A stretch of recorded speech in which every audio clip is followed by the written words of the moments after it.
Hello and welcome to this brief video demonstration for Section 2 of the 1718 Southwestern College Form for Action Steps for Program Review. In this section we're going to describe the fields required for Section 2, such as the priority of the action step you're completing, the name, the description, as well as other important information. Please keep in mind that the action step form is used to submit one action step, and you're allowed to submit up to 10 action steps each cycle for your program review snapshot.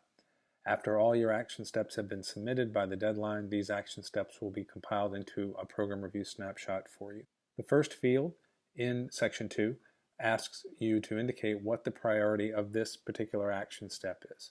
You have 10 options because you can contain or you can include up to 10 action steps for your program review.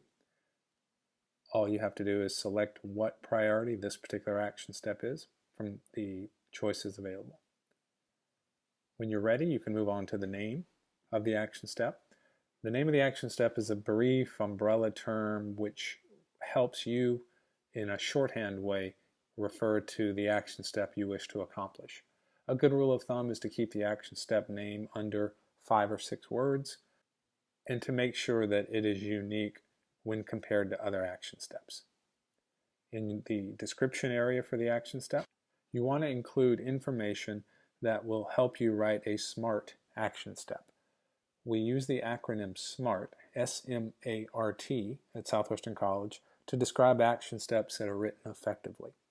The acronym SMART stands for Specific, Measurable, Assignable, Reasonable, and Time-Bound.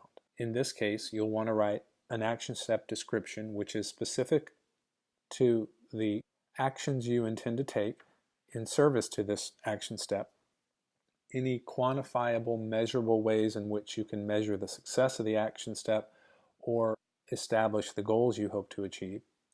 You can make your action step description SMART by including a specific person to whom this work will be assigned or a specific department. You can make your action step reasonable by asking yourself whether or not the actions you plan to undertake can be achieved within a 12-month to 3-year time period.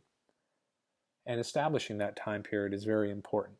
To make your action step time-bound, indicate the number of years or semesters that you believe the action step will take to complete.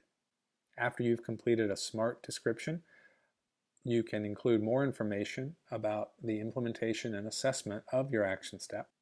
In this field, you'll be able to provide more specific information on how you intend to implement the action step you hope to achieve and how you intend to measure progress on the implementation.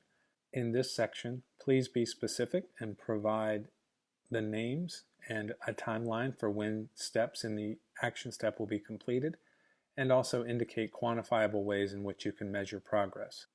This information is required in order for you to track in the future how well you're achieving the action steps you've established for yourself.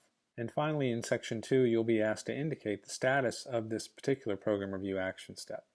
Many of your action steps will be new, however, some will be action steps that are continuations from previous program reviews. You have an opportunity to provide additional information on the status of the program review as needed.